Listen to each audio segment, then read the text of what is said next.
India pumbagi oiba holigi harau kumaigi saruk amani haina launaragasu Yaosanggi oiba top-toppa masak ama leijai.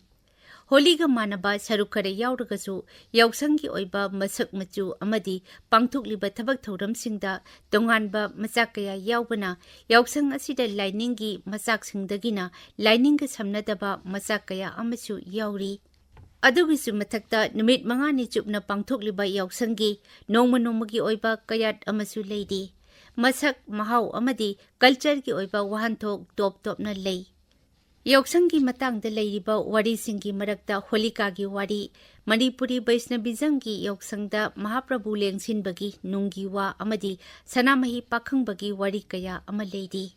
Adubu kudimak asida yauba manaba masak amadi laiki oiba jaga amadi matamga sagonaba thabak thauramsing amadi lainingi wangmada leiba lekai ki oiba samajgi thauri amadi mipun punsiga samnaba thabak thauram kaya amani. Aduna Yaosangda lai lengsinba konungda holi kaba amadi khulak leirakta holi palasingna chatlaga laining laisolgi isei sakpa hanba Bijoy Govinda amadi Govindagi kanglupsingi laining laisongi kulang chatnaba kaya asina lainingi paringda kaifadaba paring ama oidi. Aduga leikai yumtong lana sengsa khaiba leikai chaksa hijanaba nakatheng chatpa lambida selmunba machu kayagi abe tainaba Yaosang manungda mukna lamjel amadi atai sana khonabagi lam kayada nungai na sangtanaba kaya asina lainingi wangmada tawba thabak thauram chingni.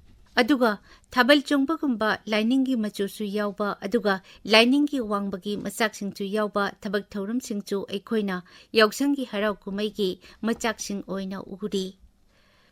Atai kumaisingi machaksinga khenaba machak amadi Yaosang manungda angangsingna nakatheng chatpa amadi leikai chakcha haijanabasing asina leikai ki mioising nauna chaurakpa angangsing amadi laiminariba mioising asi hakchinnana amadi hakthengnana thengnaba amadi torot khoidana hali.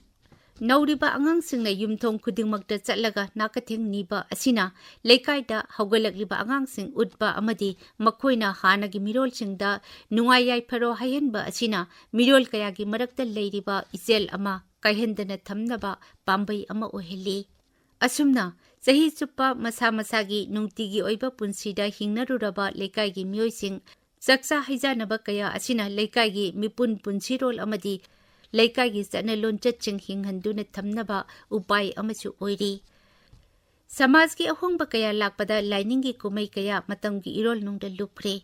Matam amada chauna tauramba lainingi wangbada leiramba chanalon chat kaya mangkhre. Honglakliba matamga chasinaba ngamnaba chathariba kumaisingi marakta Yaosang asidi oiri.